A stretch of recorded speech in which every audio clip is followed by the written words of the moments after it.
Hola, muy buenos días jóvenes, espero que se encuentren muy bien en sus casas después de esta lluvia, ¿cierto?, tan importante durante la semana, pero que de alguna forma nos ayudan digamos, en nuestra escasez hídrica, pero por otro lado también, ¿cierto?, hay que estar muy pendiente de las familias que puedan haber sido afectadas, incluso si alguno de ustedes haya sido afectado por esta lluvia, recuerden por favor dar aviso a nosotros los profesores o al colegio para ver cómo podemos ayudar. Recuerden que en este periodo de pandemia y de lluvia nos ayudamos entre todos.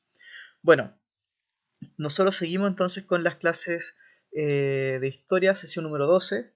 Recuerden, por favor, antes de comenzar, que esta semana se publican entonces el cuestionario, ¿cierto? Esta pequeña prueba que usted tiene que contestar. Y además, recuerden, por favor, enviarme las guías de vuelta, respondidas, para yo poder analizar, ¿cierto?, qué personas están trabajando y ver cómo va en su periodo, ¿cierto?, de estudio, ¿ya? El objetivo es comprender el periodo de ensayos constitucionales como un conflicto de ideas.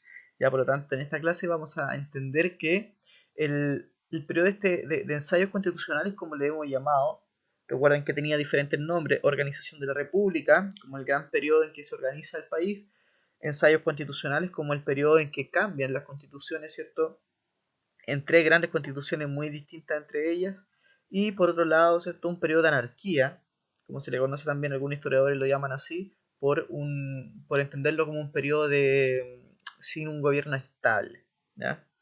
Bueno, acá tenemos las constituciones, pero antes quiero rápidamente recordar lo que vimos en la clase anterior. Y la clase anterior nosotros hablamos sobre los grupos o bandos políticos de la época. Recuerden que no son partidos políticos porque todavía no estaban tan organizados, ya solamente se les conocía como bandos políticos o facciones políticas también, ¿ya? Entre ellos tenemos los pelucones, los pipioles, tanqueros, higuinistas, federalistas. Sin embargo, podemos decir que en realidad estas son ramas de dos bandos políticos importantes de la época, que son los pipiolos y los pelucones, es decir, liberales y conservadores. Recuerden que es lo mismo: liberal, pipiolo; conservador, pelucón. Ya se les conoció de las dos formas. Este era el pipiolo y pelucones, era la forma en que se le decía en la época, ya, pero los bandos son en realidad liberal y conservador, ¿ya? Las otras, estanqueros, higienistas, federalistas, en realidad son ramas que salen de estos dos grandes bloques políticos. ¿Mm? Luego lo analizamos, ¿cierto? Hablamos de algunos próceres de estos bandos políticos. Y luego dejé aquí con rojo, ¿cierto?, las tres constituciones que se desarrollaron durante esta época, ¿ya? Hoy día entonces vamos a hablar de estas tres constituciones. La primera constitución es la constitución moralista, ¿ya?, de 1823. Y como el nombre lo indica, es una constitución, digamos, un poco reservada, ¿ya?, un poco más ligada quizá al conservadurismo, ¿ya? Plantea un Estado unitario. Recuerden que el Estado unitario es parte del sector conservador, del sector pelucón, ¿ya? Ellos querían un Estado unitario y centralista, por lo tanto podemos decir que esta constitución está más ligada a ese ámbito, ¿ya? El poder, digamos, estaba representado por el director supremo. Aún no había presidente de la República, no estaba ese nombre. Recuerden que el director supremo era entonces el encargado de dirigir a la nación en esa época. Recuerden que Bernardo Higgins fue director supremo. Y estaba entonces por votación popular, entre comillas, porque el voto era censitario, solamente algunos podían votar. Ya vamos a hablar de quiénes. Y duraba 4 años. Había un poder legislativo bicameral, es decir, un congreso con una cámara de senado, ¿ya?, y una cámara de diputados, ¿ya? Eso significa bicameral, que hay dos cámaras hasta el día de hoy, ¿ya?, con un senado compuesto por 9 miembros, ¿ya? Y había un sufragio censitario, que ya vamos a hablar más adelante. Le voy a explicar qué significa esto, ¿ya?, en la próxima clase, de todas formas, porque en realidad ahí necesito un poquito más de tiempo. Religión católica como oficial del Estado y obligatoria para los ciudadanos. Por lo tanto, insisto, esta es una constitución bastante ligada al conservadurismo. Creación de un registro público en el que se consignan los actos contrarios a la moral realizados por los ciudadanos. Por lo tanto, como el nombre lo indica, esta constitución moralista es una constitución conservadora y además una constitución que le quería prácticamente enseñar a la gente a cómo comportarse, tenía una norma de conducta. ¿Mm?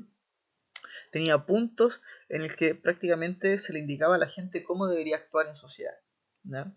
Ligada sobre todo a la religión también. Luego tenemos las leyes federales de 1826. Estas leyes federales están más ligadas al ámbito liberal, ¿ya? Más ligado entonces al sector pipiolo. Entonces nos saltamos drásticamente de una constitución más ligada al conservadurismo a una constitución más ligada al liberalismo, ¿ya? Plantea un Estado federal compuesto por 8 provincias autónomas. Recuerden que federalismo significa eso, que un país se divide, ¿ya?, en provincias o estados, ¿cierto?, como le queramos llamar, pero que son autónomas, es decir, tienen un gobierno, digamos, que tiene bastante autonomía, libertad para crear leyes incluso de ese mismo territorio. Un poder ejecutivo a cargo de un presidente de la República electo mediante sufragio censitario, y aquí se aparece el título de presidente de la República, ¿ya? 1826, con Manuel Blanco Encalada, que vendría siendo el primer presidente de la República de Chile, ¿ya? Antes era director supremo, ahora entonces Manuel Blanco Encalada aparece con el título de presidente de la República. Eso es súper importante que lo tengan presente, ¿ya? El poder legislativo a cargo de un congreso compuesto por representantes de las provincias. Obviamente las provincias tienen que estar presentes, porque como un estado federal, las provincias tienen mucho poder, tienen que estar presentes en el congreso. Cada provincia cuenta con una asamblea de diputados y un gobernador elegido mediante votación popular. Por lo tanto, aquí vemos también que las provincias tienen su propio, digamos, comité de elecciones, su propio, o más que de elecciones, de leyes, ¿ya?, su propia comisión para crear las leyes dentro de las provincias. Y los curas párrocos serían elegidos por votación popular también. Por lo tanto, aquí se democratiza un poco más también lo que tiene que ver con la religión, aunque sigue siendo la religión imperante la religión católica. Y luego nos saltamos a una constitución ya netamente liberal, pero que dura poquito porque en realidad después viene un golpe de Estado, viene una guerra civil y bueno, vamos a ver cómo todo esto se derrumba por los conservadores. ¿Ya? Más adelante lo vamos a ver cómo. Esta constitución, que es netamente, digamos, liberal, ¿ya?, es liberal, sin embargo, todavía plantea un Estado unitario, ¿ya?, que es un concepto que nace del conservadurismo, recuerden ustedes, de los pelucones, ¿ya? Tiene un poder ejecutivo en manos de un presidente de la República, ¿cierto?, y un vicepresidente de la República elegido en forma indirecta por un plazo de 5 años sin posibilidad de reelección. ¿Ya? Por lo tanto, aquí aumenta un año. Poder legislativo expresado por un Congreso bicameral nuevamente. Poder judicial a cargo de la Corte Suprema. Por lo tanto, ya existe otro poder del Estado para democratizar aún más entonces la sociedad. Una religión católica como la oficial del Estado y consigna libertades individuales como la tolerancia religiosa. Es decir, la religión católica va a ser la religión oficial, pero se permite incluso que existan otras religiones. La tolerancia entonces aparece como un concepto importante dentro de la Constitución. Vemos cómo entonces estas tres constituciones, si bien tienen nombre distinto e ideas distintas, aún conservan ciertos rasgos, digamos, en común. Por ejemplo, el hecho de un Estado unitario entre la Constitución de 1823 y la Constitución de 1928. Ambas tienen un Estado unitario. La más diferente podría ser quizá la Constitución de 1826 porque propone un Estado federal. Es decir, cambia completamente la forma en que se organiza el país. Rápidamente les voy a comentar un poco cómo va surgiendo esta idea de cambiar de constitución o por qué hay la idea de cambiar de formas de gobierno tan drásticamente. En realidad hay que tomar en cuenta primero que todo cómo nosotros estábamos en una crisis tremenda, en una crisis económica tremenda, ¿ya? Las dificultades de la nación y de la organización lamentablemente se derivan también de la crisis económica que estaba sufriendo Chile en esta época, ¿ya? Recuerden que yo les dije que después de la independencia quedábamos con una crisis tremenda por diferentes motivos, ¿ya? Entonces teníamos una deuda tremenda que pagar, ¿ya? Nos endeudamos con el empréstito de Londres, ¿cierto?, en 1.000.000 de libras esterlinas en 1822. Por lo tanto, eso nos obligaba a pagar anualmente, es decir, por año, 70.000 libras. Esto es mucho, mucho dinero dentro de un país de libre esterlinas, que era lo que se manejaba en la época. ¿Qué se propone para poder salir de esta deuda? Se le propone, o sea, se le ocurre al ministro de Hacienda de Freire, Diego José Benavente, que el estanco del tabaco se traspasara a la firma Portales Sea y compañía. ¿Qué es esto? ¿A qué me refiero con el estanco? El estanco es un negocio donde se vende, por ejemplo, el tabaco principalmente, los juegos de azar, el alcohol, que son productos que se venden mucho en la época, bueno, hasta el día de hoy. El que tiene el monopolio, el que tiene el negocio de esos productos gana mucho dinero. Imagínense en esta época que el único que podía vender entonces era el Estado. El único que podía vender tabaco, el único que podía vender alcohol, juegos de naipe, era el Estado, porque era una de las principales riquezas del Estado. Por lo tanto, ¿qué, qué se pretende? Se pretende que el Estado le pase el monopolio a Diego Portales, principalmente, que es el encargado de Portales ICA, que era una figura, Diego Portales, digamos, una persona que decía que no se interesaba mucho en política, pero simpatizaba mucho con los conservadores. Y bueno, este caballero, Diego Portales, entonces, un estanquero, una persona de negocios, se le dio la oportunidad de decir: usted, caballero, tiene el negocio total, usted es el único que puede vender juegos de azar, cierto naipe, alcohol y tabaco principalmente, que era el mayor negocio en Chile, es el único que lo puede hacer, con la condición, ¿ya? El Estado, digamos, el gobierno le dijo: nosotros le entregamos todo este negocio con la condición de que usted pague anualmente, perdón, la deuda a Londres. Es decir, nosotros le entregamos todo el monopolio, es el único que va a poder vender ahí en Chile esos productos, se va a volver multimillonario, pero con la condición de que todos los años le deposita a Londres la plata que nosotros le debemos. Así nosotros como Estado nos entendemos de esta deuda, y usted, como es un buen comerciante, entonces va a poder vender con el monopolio del estanco, y nos va a pagar la deuda a nosotros. Usted va a quedar multimillonario, el Estado va a quedar sin deuda, el Estado se deja de preocupar entonces de esta deuda y todo feliz.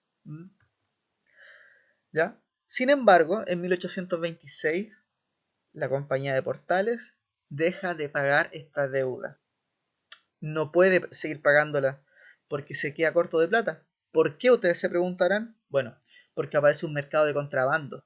Si bien Portales es el único que podía vender, aparecen personas que empiezan a vender en el mercado negro los mismos productos, es decir, tabaco, alcohol, juegos de azar. ¿Ya? Y además se encuentran plantaciones clandestinas de tabaco. Por lo tanto, estas dos ideas entonces le hacen la competencia al monopolio que tenía Diego Portales. ¿Mm? Así, el monopolio del estanco vuelve nuevamente al Estado en 1826. Bueno, empiezan a surgir un montón de medidas de urgencia porque teníamos una deuda tremenda con Londres. Recuerden el empréstito de Londres, la primera deuda internacional como chilenos que tenemos. Y surgen algunas medidas, digamos que ideas, porque no se logran concretar, como por ejemplo confiscarle los bienes al clero, a la iglesia, para poder venderlo, o vender una parte importante de la escuadra de guerra a Argentina, o sea, vender parte del ejército argentino para poder pagar esta deuda. Ya no sabíamos qué hacer. Y es así como empiezan a surgir las primeras crisis económicas, y con ello los primeros conflictos entre, digamos, bandos políticos, porque algunos tenían, ¿cierto?, cierta idea de quitarle beneficio a la iglesia, otros que no, que esos beneficios había que dejarlos, otros que había que quitarle dinero entonces a las escuadras de guerra, ¿ya?